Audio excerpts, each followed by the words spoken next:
Hi everyone, and welcome to the Guitar Bay. I'm Takis. I'm Danny. Hi, mate. Hi mate, and cheers. Hi, yeah, cheers. Off to a good start. What are we drinking today? We are drinking some lovely single malt whiskey from Scotland, where I come from, actually. From your neck of the woods, isn't it? From the Yes. neighbourhood. It's in the Aberdeenshire region. But that's not what the show's about, is it, mate? What is it though? What are we doing in the Guitar Bay, Danny? We are going to be buying gear, because we're gear addicts. We're addicted to buying gear, and so are you. And we are looking for gear from eBay, from wherever we can find it. Used stuff that needs a bit of love and care. We are going to grab it, bid for it, get it in our hands and review it. And the idea is to show you guys what you can get for your money. That's right. You came to me with that idea a few weeks ago, and I was just in. Because it's when you buy something online, it's a shot in the dark, you know, it's just a coin flip. It might be a great thing, it might be a complete flop, you never know. Mm-hmm. So we decided to just buy gear off of eBay, secondhand guitar stuff. This is the Guitar Bay, obviously, so yeah, that's the bay, by the way. So guitars, predominantly, electric and acoustic, pedals and amps. And we just get it off of eBay, Reverb, typically the two places where you get secondhand guitar equipment. Test it, review it, give it a bit of TLC, like you said. Yeah. And we're not luthiers, so we're not going to be doing extreme stuff. Just the guitar enthusiasts. So we'll just be doing the basic stuff: strings, a bit of polish, a basic setup. You know, the bridge, intonation, action, cleaning the pots if necessary. Just basic guitar maintenance. And then put it back on the market for the same amount of money that we bought it, really, because the idea is not to make any money from the buying and selling of equipment, but to just have a good time, and then maybe even act as a middleman between the person initially selling the stuff and the end user, because we like doing that. We like going I've been through buying gear for a little while now to keep me occupied, buying whatever I can find, looking for a bargain, basically. I've had everything from SGs, I've had Telecasters, I've had a couple of amps, and then I just try them out, and until I get bored of them, then send them back, get them back into the world. But we want to put reasonably priced gear, as well, like the stuff that we're reviewing is going to be hopefully within a good price range, and put it through reasonable gear. We're not trying to put it through 2-rock amps and vintage Marshalls and stuff, because you put a Squire Strat, no offense to Squire Strat, through a 2-rock or a Marshall, and it's going to sound friggin' good. Yeah, that's right. So what do we have here? We've got my Laney TF400, which is a hybrid amp that I got as a teenager, like 18, 19 years ago. It's got 2 valves in the preamp section, and it's solid state in the power amp section. A 12-inch speaker, and we've got an SM57 on it. And it's a lovely amp. I've had it for a long time, and I use my pedal board with it.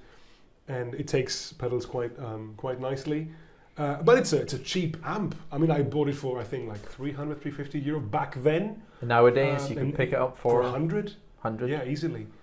It's a heavy amp, but it does what it's supposed to do, And it's not what you said. It's not a 2-rock. It's not a boutique 3,000 grand piece of equipment. Because, like you said, when you buy a budget guitar, like a Squire, but you run it through a Victory.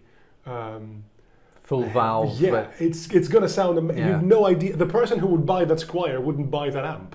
So it makes sense to have same price range equipment. And we've got your amazing, I'm blown away by how good this is, the Katana 50. The Mark 1 Katana 50, I picked it up a few months ago now. I've had it, and because we went to the music store in Cologne, and we tried the Boss Next Tone, and I wanted to get one, but they sit about 400 new.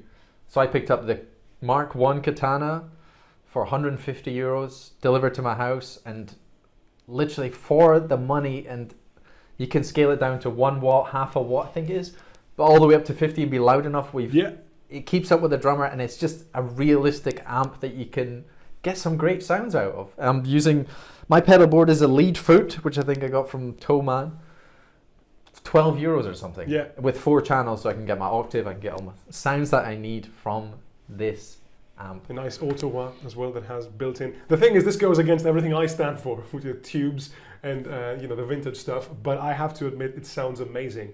You can just, you can find a nice tone, like a one-size-fits-all kind of tone. Yeah. You know, it cleans up nicely with the volume down. Things you wouldn't expect from digital stuff.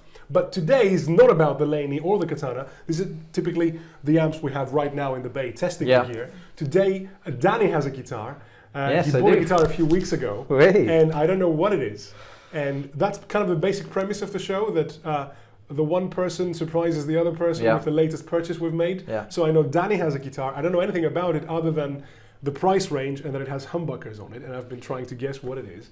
And today we're opening this guitar to see what it is, and then it'll be on, we'll test it, of course, we'll run it through the gear, play, and then it'll be... I'll eBay, sell it if I decide to sell. Yeah, you said a few it. times that you were tempted to keep it. Right, so here it is. So I said it's probably an SG because you told me you told me that it's new, like 5 something new. I paid 300 for it. Used, of course, delivered to the house, 20 euros postage. From 2019. First impressions, great guitar.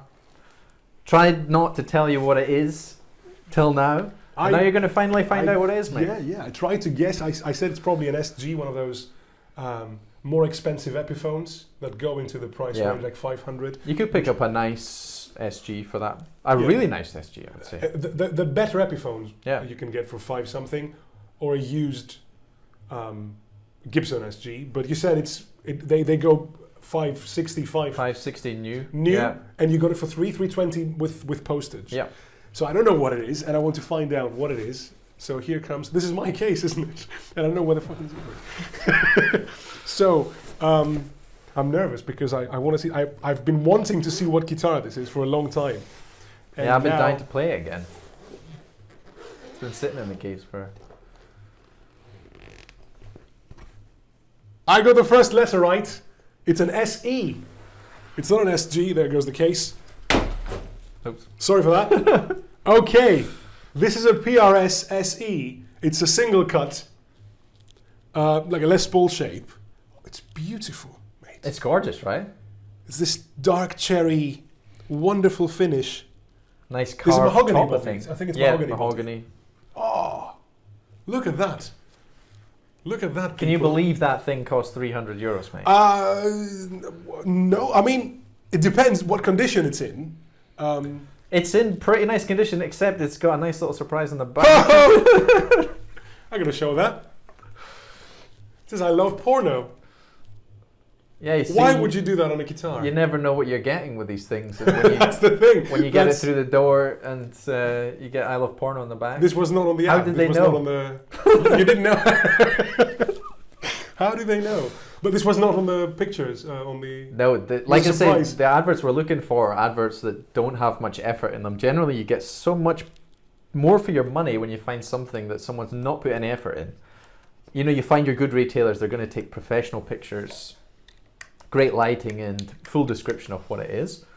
This one, barely any pictures. 2 pictures stood up against the kitchen worktop, and there's nothing wrong with it. There is, as in, like, cosmetically, you'll see it's got a couple of niggles and it's got random stickers on it, but this is a great guitar.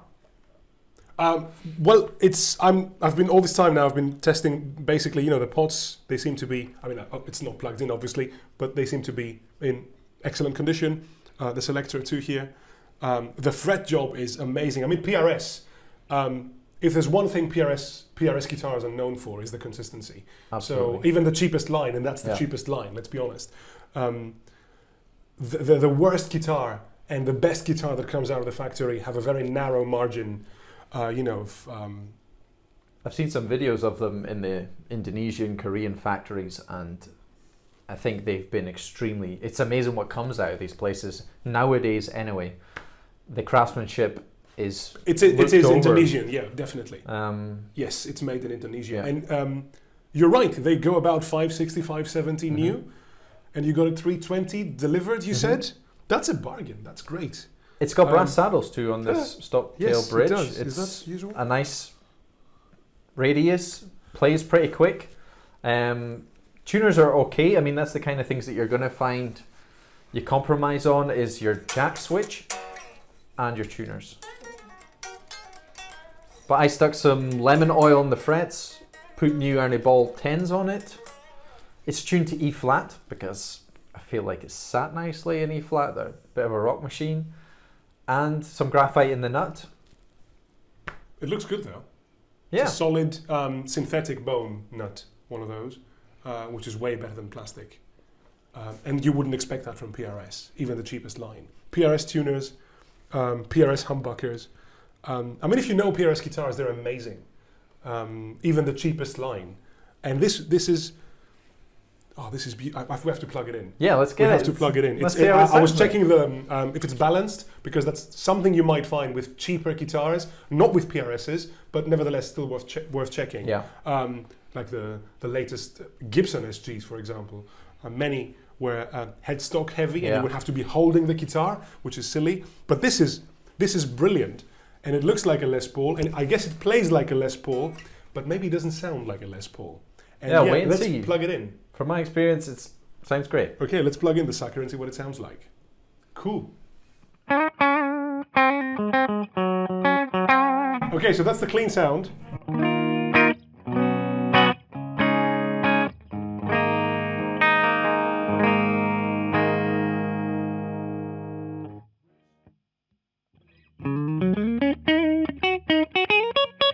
That's a telly.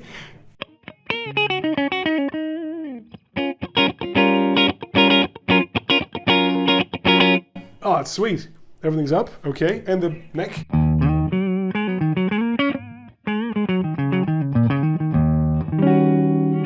It's almost Les Paul territory now with the neck.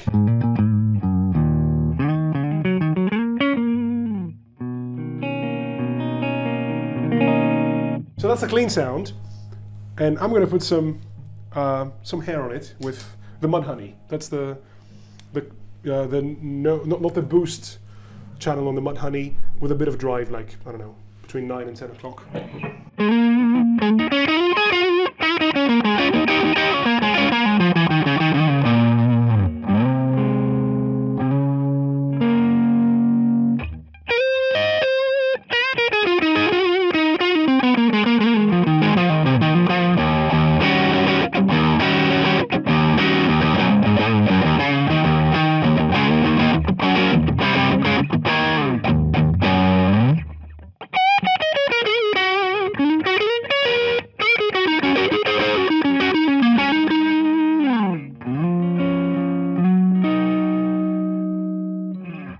It plays like a Les Paul, but it doesn't sound like a Les Paul. Yeah. That's what I like about it. It's got the bite on the bridge pickup enough. I probably would say, you know, the electronics on it aren't the most expensive or as boutique. It's something. It's like you could mod it really easily. You could get some nice pickups to your taste, and it would sound and stand up to as good as a USA-made guitar. Because playability and stuff is fantastic. What have you done? I mean, it arrived at your place, and what have you done? Just set it up. Just set it up. So just strings, I guess. Strings. Yeah. Lemon oil, graphite in the nut. Okay. And set the bridge to how I like it. So that's quite low action. It is a nice low action. Because it's got a nice balanced radius, so it's you can shred on it for sure. It must be 10-inch radius. I mean, all PRSs have this 10-inch radius, I think, if I'm not mistaken. But what's super nice is I love the headstock's got the signature on it from Paul Reed Smith. Yeah. Because sometimes that, if that bothers you, the older ones just have the PRS printed logo, but that's right. I feel the signature. Well, they fixed that with Fender, didn't they? Where they, in the past, the Mexican Fenders wouldn't have the spaghetti logo on them, but now even the cheapest line of Fenders have the spaghetti logo, and that's the cheapest line of PRS. Let's be honest. Yeah. But first of all, it's balanced perfectly. It's not headstock heavy or body heavy. Nice so and you don't have to hold the guitar while you're playing, which is a mistake we've seen in many Gibsons in the past few years. And it feels like a pro instrument. It feels. I mean, the neck is just insane. That's not satin finish. That's matte. Yeah. Which is typical for PRS, by the way. It's got a really nice carve on the body too, which is something of this kind of price range is pretty amazing to get that sort of thing. Give it some hair, mate. Give it some balls.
Okay, this is nice. Let's see. Well, shall we see how it sounds through a So the Katana, want to have a go?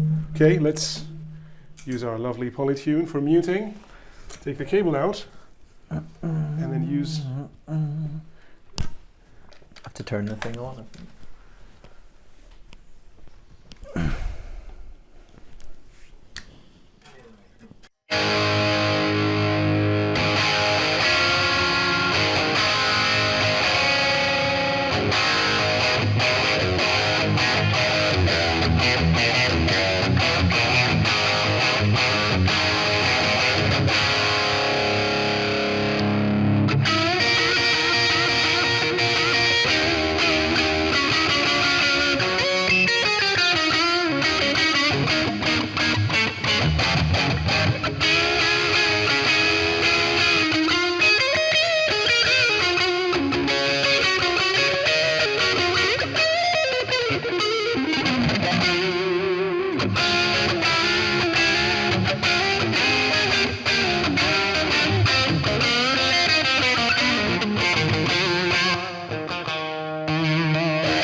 Nice. So what do you think? You've been playing with it for a while, haven't you? Yes. I've really enjoyed having it. This is one of the guitars, because, I mean, we don't have many guitars personally. No. And, well, that's your personal Telecaster. That's my telly. Yeah, we can do an episode That's not on going it anywhere. one day. No. Sorry, guys. That's mine. But this thing, I think we'll be sending back out into the Well, world. you said you were tempted to keep it, actually. Yeah, because, I mean, I have a Jackson, and that kind of does a bit of everything. It's a HSS. But this does something different. It's a rock machine. It's a rock machine. It plays like a Les Paul, but it sounds like a PRS. Yeah. It's got the versatility of the PRS. That's definitely no Les Paul middle position. No. It's much more Fender-like. It's much more Tele-like. Tele on steroids. Yeah. But yeah, it's a fantastic guitar. Has it got any imperfections? It does, yes, it does. Not advertised, not done by me either. It's got a chip on the headstock here. You can see. We can show that. Maybe we can. We can do some close-ups. Yeah, we can do close-ups. You'll see a close-up now of the headstock. Was that? Could you see that on the eBay ad? Because, like I say, the advert was not done with much care and time. I feel, in my experience from buying guitars and selling guitars, putting a bit of effort into putting the advert, with good pictures, good descriptions, honest review, brings so much more traffic onto your advert. There's guitars I've seen and picked up that have been a screenshot of a screenshot. Then you get the guitar and there's nothing wrong with it. Absolutely nothing wrong with it. But it's a gamble. It's totally. It's a dice roll, yeah. And then we can act as the middleman, buying the gear, testing it, and then putting it back on the market, having a video review of the thing is a... Yeah, it's a nice piece of memorabilia about this guitar, because it's amazing what you get for your dollar now. Like this thing for €300 on the used market. You think about what you would have got for €300 before. I mean, you put it up against probably Epiphones from, and they can be quite inconsistent. True. I mean, that's a PRS, and PRS is PRS. Even the cheapest line is a solid instrument. It's a pro instrument. You can gig with it. It's amazing, actually. Yeah. Apart from the chip on the headstock, anything else? Just the porno stickers. Which will be removed before sale, because unless whoever buys it wants to keep I love porno stickers on their guitar. I mean, that's how it was. You might as well keep it. We're being honest about it. It was on the guitar. You didn't put it, you claim. So but it's we might as well leave it there. It's quite a classy instrument, and I think it should stay that way, to be honest. But each to their own. Like I say, that you don't know what you get, and that certainly wasn't in the pictures. Could maybe be taken down by eBay if that was the case. But anyway, right. That's it. That's it. That was lovely. So you're giving it away? I think I'll give it back into right. And then we'll use whatever we get for it and get the next one. And you got it for $320 delivered, you said? $320 to the door, yeah. Okay, yeah, we're based in Germany, so yes. Most likely instruments will be on ebay.de. Yes. And if you're buying from overseas, there might be slightly increased postage. Yeah. But yeah, I mean, considering that we're putting the item back on the market with the same price tag that we got it for, it's worth it, I think. Oh, definitely. And like I say, if you put a bit more into it, the tuners have been okay. For a Les Paul style guitar, you're going to have problems with G-string, in my experience. Oh, I think 95% of all guitars in the universe have a problem with the G-string. That's my experience. The G-string is always tricky. I know that PRSs with the Floyd Rose, which is not really a Floyd Rose, with the tremolo system that PRSs sometimes have problems with staying in tune. People are complaining, but the whole point of those bridges is to stay in tune. And you've been playing with it. How has it been? It's been pretty good, but nothing special tuning wise. But I come from a Floyd Rose guitar, so when you have a Floyd Rose style guitar, any guitar that doesn't have one, you miss the tuning stability, in my opinion. But this thing would be great for jams, and we tried to obviously play it in a mix and stuff like that. But the next guitar is on the way, and yeah. I bought a guitar. I'm getting surprised this time. I bought a guitar and he doesn't know about it. So that's what's coming next. Yes. All right. So there should be a link in the description if you decide to If I decide to sell get it rid of again. Yep. And of course, if you like this, don't be shy to go, like, subscribe, and the whole thing. We'll say cheers to our first episode. Thank you. Yeah. Cheers, Danny. And Thanks cheers, a lot, everyone. and take see you care. next time. Yeah, I'll see you soon. Bye.